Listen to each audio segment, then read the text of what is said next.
This is 1059 The Region, where parents talk and explore practical, proactive, and evidence-based solutions.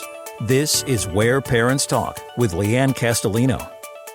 Great to have you along for this edition of Where Parents Talk. I'm Lianne Castelino. You're listening to us on 1059 The Region. How can a parent equip a child to be mentally fit?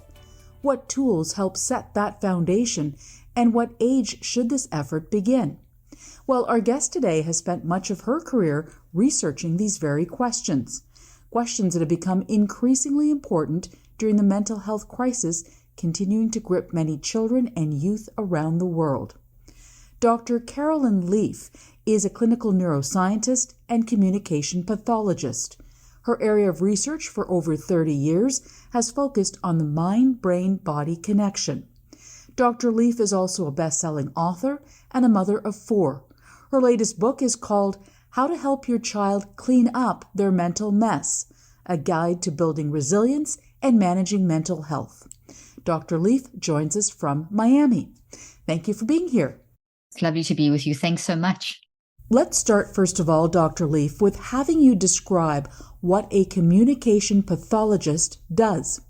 We trained to look at how a person is showing up in the world. So how they're communicating, how they're functioning in every aspect of their lives, and then to trace that back to, what is the source of that?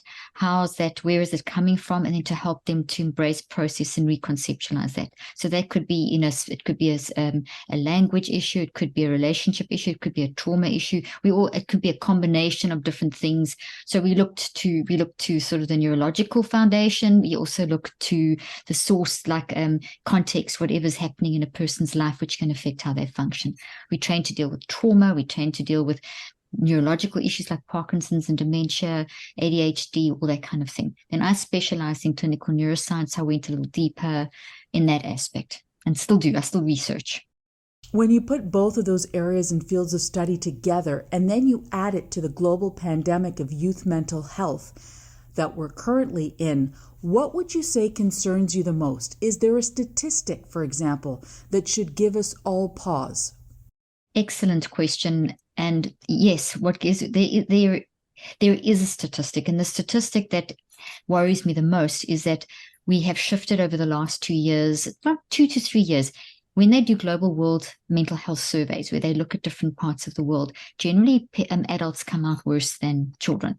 But for the last couple of years, that's swapped, where children as young as 2 and 3 years of age, all the way through to adolescence and young and teenagerhood, are basically battling more, if not as much more than what adults are. And that's a tremendous concern. And then you look at all the numbers, there's so many different numbers, there's so many different ways of looking at it. You can look at the WHO, you can look at, and there's, generally the idea is that there's a problem, and we all accept that. But that problem, what concerns me the most, Leanne, is that the numbers, the statistics, they aren't telling us the full story. They are symptomatic of a bigger story. And that bigger story represents a shift that has occurred over the last 40 years. And that shift has dealt with how we are helping our children and adults manage their minds. So the real problem is how we are allowing ourselves to be human and how we are processing and developing the mental skills to cope with what we're exposed to in a changing world. That has changed dramatically. And if you take that aspect out of how we function as humans, if you take the managing of the mind aspect away from humans or reduce it, you're going to land up with you change that into a focus on the biological, kind of in a reductionistic way, you are going to land up with the epidemic that we see. So it's not like the world's facing issues for the first time. There has never been a time in man's history that we haven't faced some crisis. There's always crises. That's just the nature of humanity. So if we talk about why this increase, most of the time people will say, well, it's because of technology. Yes, that's a contributing factor, but technologies, there's been advances all through time and history, so we can't blame it on an advance like technology. Social media, AI, we see those kinds of things as being major causes. Those are external causes. They're not the cause. They're external things, I should rather say, as opposed to causes. So they're not the problem. What is the problem is how we're managing them and how we're teaching ourselves and our children how to manage the impact and what those mean for the changes in the world that we live in. And that involves processing. It involves having the mental skills to know what to do with those emotions when someone's bullying you at school, or when you've been left out of a group, or you're getting all these horrible messages on social media, or you are spending so much time just on jumping from one social media platform to the next, and TikTok, and watching a lot of TV and that kind of thing, without balancing that out with the reading. That creates disruptions inside the brain and the body that will make you feel anxious and depressed, will generate a sense of dis-ease that will then make a child react in certain ways. And that isn't because they've got a brain damage or because they've got a mental illness. That's because the brain is being stimulated incorrectly and the mind is being stimulated incorrectly. And if that's not managed and we don't teach ourselves and our children how to recognize that, all of those cumulatively, I've just mentioned a few things. How does a child deal with what's going on in the change in terms of politics? What are you doing in terms of your own life as a parent?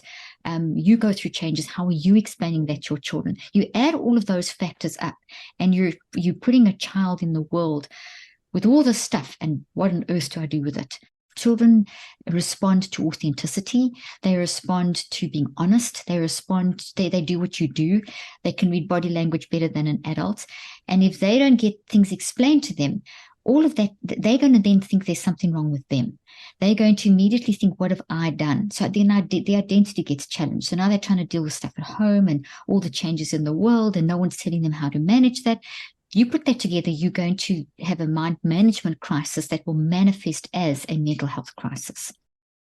A challenge for a lot of parents is how to recognize what is age appropriate for their child to know and understand when it comes to emotions and explaining them. So on that note, the descriptor for your latest book, called How to Help Your Child Clean Up Their Mental Mess, talks about kids aged 3 to 10 years old increasingly struggling from anxiety, depression, and mental health challenges. 3 years old seems unfathomably young. So how can a parent know what is age appropriate and where to even start? It's overwhelming, especially with everything going on out there and the message we're getting. So the first thing to recognize is, the reason I wrote this book is to try and help parents do this. So the first thing is to recognize that children as young as 2 through United States, Canada, unfortunately Australia, these kinds of sort of more very psychiatrically dominant type countries are labeling children as young as 2 with things like bipolar depression. Now, first of all, bipolar depression, it's a description. It's not a thing. It's not a disease. And there's a lot of inaccurate science around that particular concept. There's also no ways that you can actually make that kind of diagnosis. So what's happening, which also relates to your first question, is there's a lot of pathologization or pathologizing of normal childhood behaviors, or medicalizing of misery instead of discussing the behavior and explaining the misery. Okay, so based on that, we need to recognize, first of all, as parents, that our children need to understand the world that they're in. So if a child is not secondly, a child is not intentionally ever trying to be difficult. Children aren't trying to be a behavior problem. They're not trying to be naughty. They're not trying to do things to upset you. They are trying to understand the world around them. And if they don't know, they experiment, and they're like little scientists, and they're trying to understand. And yes, they do things and hurt, maybe throw toys and whatever, but it's not their intention is to learn, to understand, to process. That's what they're doing. So when we see our children manifesting with a pattern of behaviors and emotions and perspectives and bodily sensations, 4 things. When we see our children starting to show up with a pattern, now the 4 signals are emotions, behaviors, bodily sensations, and perspective. Those are the 4 categories of how we show up as humans. So if you look at those 4 categories and ask yourself, what are my child's emotions, behaviors, bodily sensations, and perspectives, how they're looking at life in a pattern? What are the patterns that are showing up? A pattern means it's become a habit, something that's happened more than just once, and it's not being managed. It's when you see a consistent pattern that you notice your child is withdrawing more every day, and you've noticed it for the last 3 weeks, and you've noticed that their sleeping's changed, and you notice they're having nightmares, and any combination. So not sleeping would fall under behaviors, nightmares would fall under behaviors, showing anxiety would be an emotion, not wanting to go to the park, where they always used to love to go to the park, would be a perspective. There's a shift in their perspective. Behaviors, a body sensation, complaining of headaches constantly, or suddenly complaining of stomach aches, or especially when you're going to a certain place. What I've also done is broken it down into age groups in terms of, there's a table which is like, what do you ask a 3 to 5 year old versus a 5 to 8 year old, 6 to 8 year old versus a 9 to 10 year old, that kind of thing. But to start with pattern, what's the pattern? If it's just a one-off, it's okay. What's the pattern? And before you think, oh my gosh, this is a mental illness, we've got to be very careful of that biomedical model. Don't pathologize or medicalize your child. Just remember that pattern is actually telling you something. That's the child trying to tell you through their behaviors and emotions and perspectives and bodily sensations. They are non-consciously trying to tell you something. And you want to then sit down with them and process that. We are talking about mental health fitness strategies for children and families. I'm Lianne Castelino, in conversation with neuroscientist Dr. Caroline Leaf. Now, you talk about pathologizing. How often are parents key contributors to their children's mental health challenges, their stresses, their strains, distress? Are there examples shown through science where this is the case? Absolutely. So unintentionally, we affect our children. It's just one of those things. Our parents messed us up, and we're going to mess our children up. But now that sounds like such a negative statement, but it's a very realistic statement. It doesn't mean that we can't get through it, because whatever's broken can be repaired. And when we recognize broken and we repair, we grow. So that's just to encourage people. So the guilt that goes along with parenting, especially with the momfluencer and everything social media out there, is very, very hard for parents to deal with. So it just starts with saying, listen, it's okay to be a mess. I have made a mess.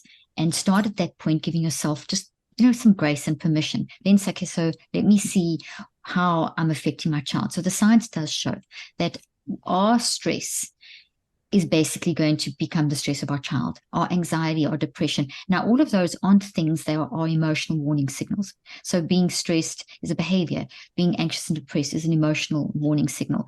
The stress is a behavioral warning signal. So whatever we experience is from something.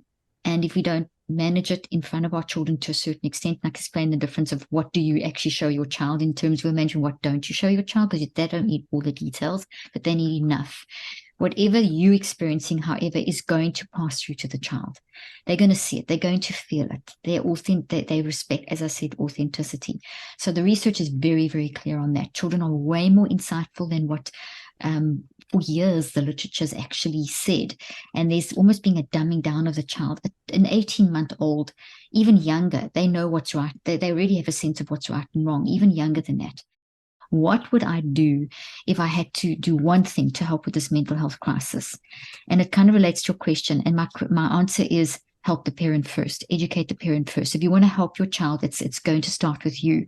So throughout all the work that I've done with adults and children, when it comes to children, I will tell the adults, work on yourself first. You need to be honest with yourself, and you need to be honest with your children. So if you come home from work or you're going through something at work, even if you don't go to work so many of us work remotely, is if something's happening and it's affecting how you are functioning in that moment, and you've got young kids, don't pretend nothing's happening. It's way better for you if you come out your office or something and you're feeling really disturbed. They're going to see it on your face. They're going to see it in your body language. It's way better for you to say, I'm really not feeling great at the moment. I don't want to snap at you, but I may snap at you if you scream too loud when you're playing, or if you demand my attention right now. I'm just not in a place because I've got to sort out something. And whatever the age appropriate language, if you're dealing with a 3-year-old, mommy's feeling not so good now, I'm going to play with you a little bit later. And an older child, hey, I'm not feeling great now. There's something that's happened and I've got to resolve it. And this is what I'm going to do. And the key thing here is you then acknowledging your feelings, acknowledging those 4 signals. I'm feeling not so great now. It's going to make me potentially be a bit quiet and I might be a bit snappy behavior. I'm a bit worried about something perspective in this moment because I'm trying to solve it. And I kind of got a bit of a headache because of this. So I've identified for the child and I've demonstrated, I've modeled what I'm going through. Now that's the first step. Now I know one of the things that we were going to talk about on my 5 steps. So if I can blend that in here, it'll make it very easy for people to understand. So the first thing you do as a parent to help your child, so that the research shows it goes through in order to, in both ways, the research shows that if we are unmanaged stress becomes the unmanaged stress of the child, or managed stress becomes the managed stress of the child. So that's what the research is showing. So the work I've done is to say, okay, well, if that's the case, let me manage my stress in front of the child or manage my anxiety or manage whatever I'm going through, the situation and how to make him react. And therefore I'm teaching the child.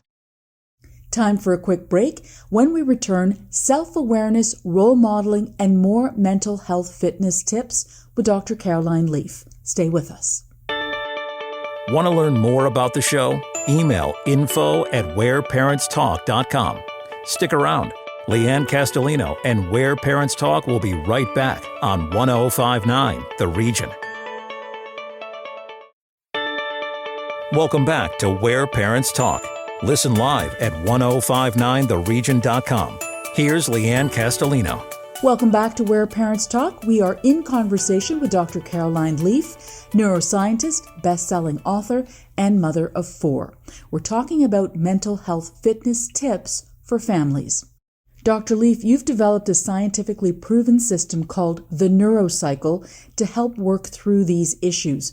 What is the neurocycle and how does it work? Essentially, it makes the mind-brain-body connection, which are 3 different things. Mind is our, sort of our energy and our ability to psychologically, mentally operate.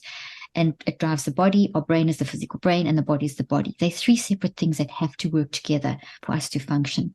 Every experience we have goes into the mind-brain-body connection as a change. So every experience we have all day long as parents, children, is wiring into this mind-brain-body network all the time. The more stable and the more established it becomes, the patterns that it makes or habits, those then drive how we function.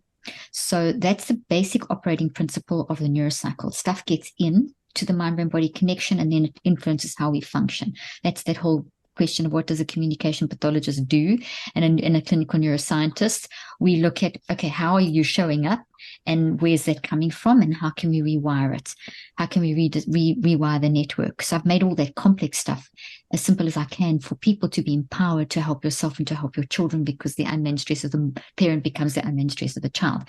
So essentially the way that you help yourself to help your child is by you applying this system, which then helps to rewire that driving force inside of you into something that is manageable. So you embracing, processing, and conceptualizing, you reconstructing.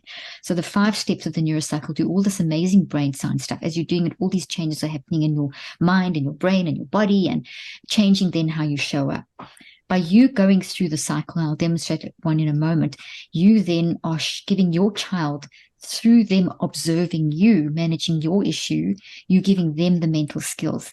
Once they see you do that, you're then in a position to collaborate with them and to help them say, hey, when they come home from school and they are upset, or they come back from a friend, or they read something on social media, or that you see this pattern react, you can say, hey, remember when mom was so sad the other day when this thing happened at work, and remember how we did that thing that I called the neurocycle, and you helped me to resolve, and you helped me to fix it, and I will demonstrate in a moment.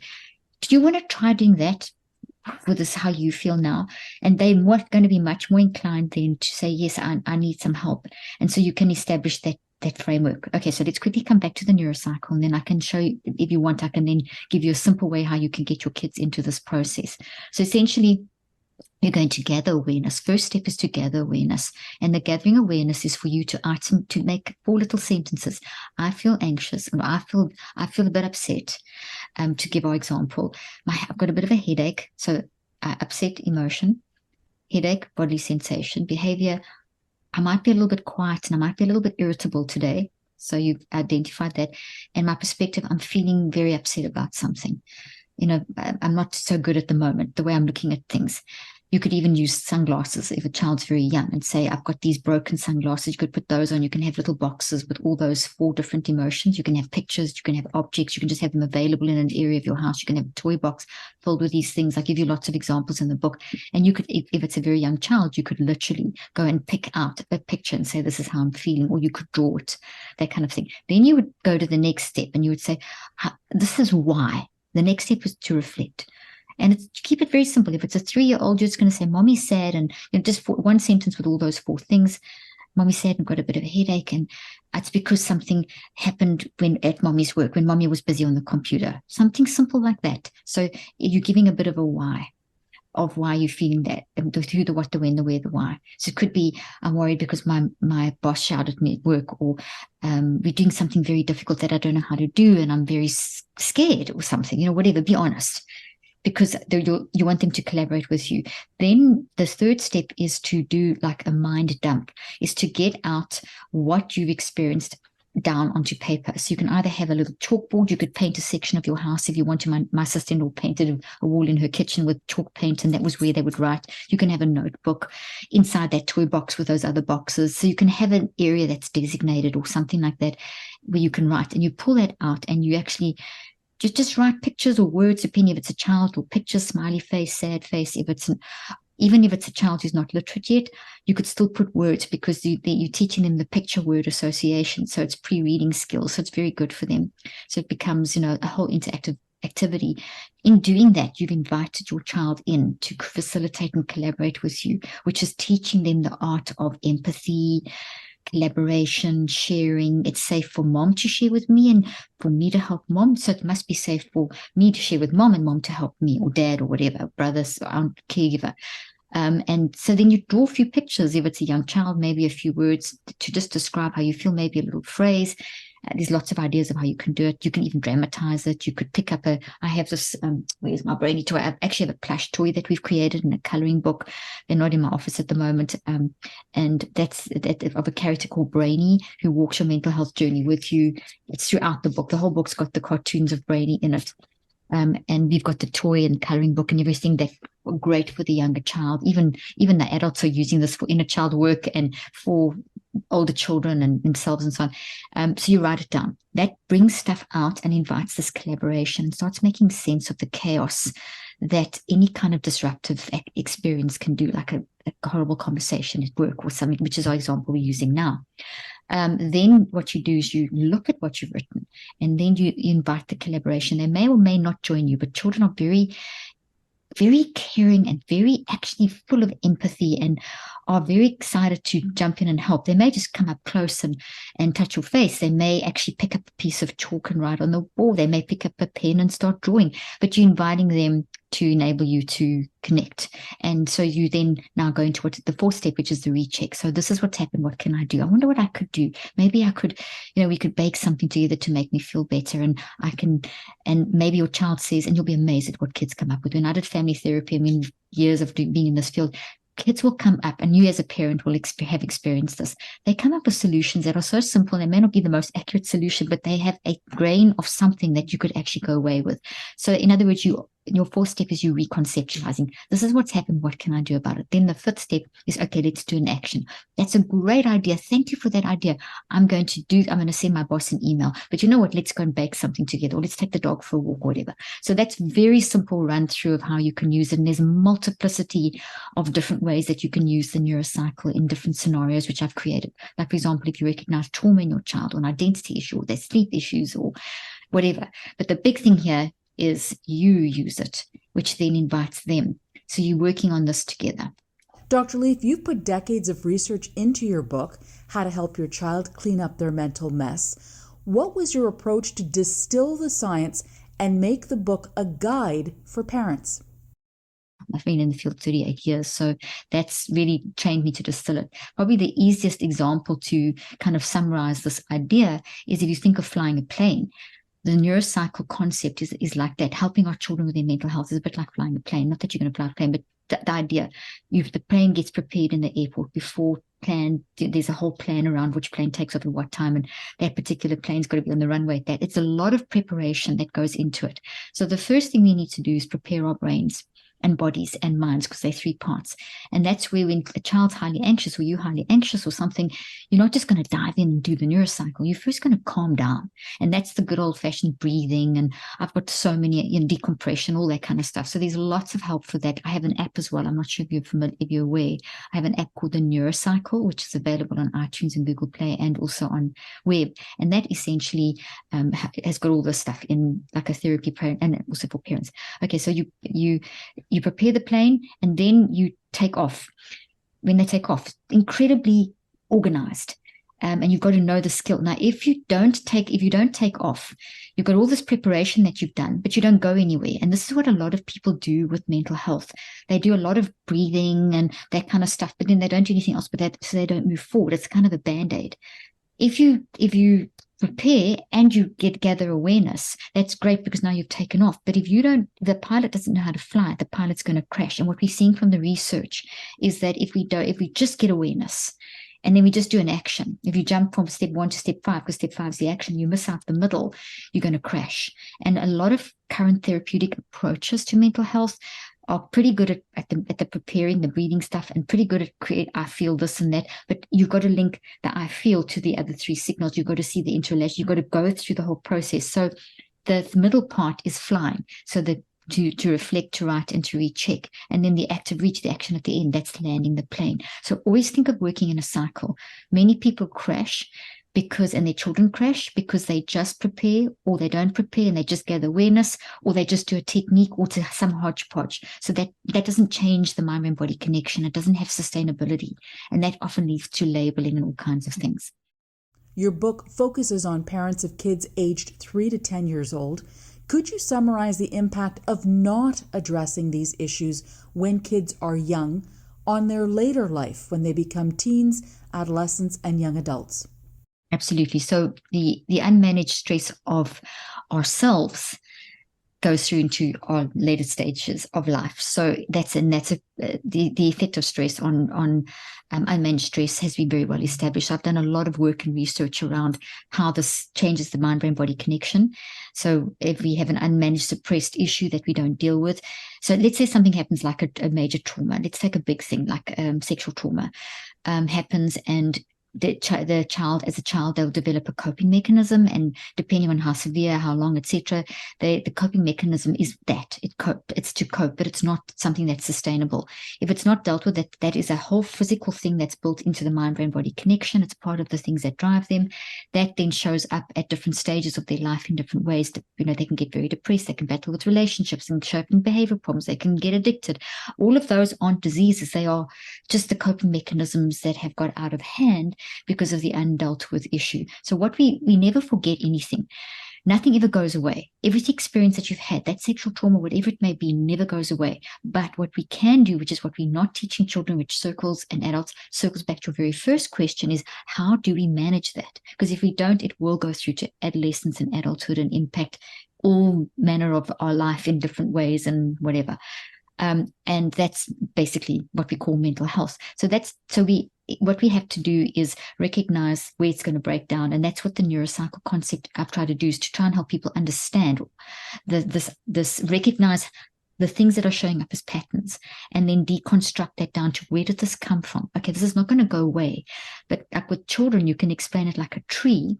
And what you're doing is the roots are the source. So the roots are the trauma, the sexual abuse, the bullying, what happened. So you've got to get there. You've got to do the work to get down there. So the neurocycle helps you to get to the root. Now, you can't pull the tree out because it's happened, it's there, but you can put plant food on and you're healing the roots.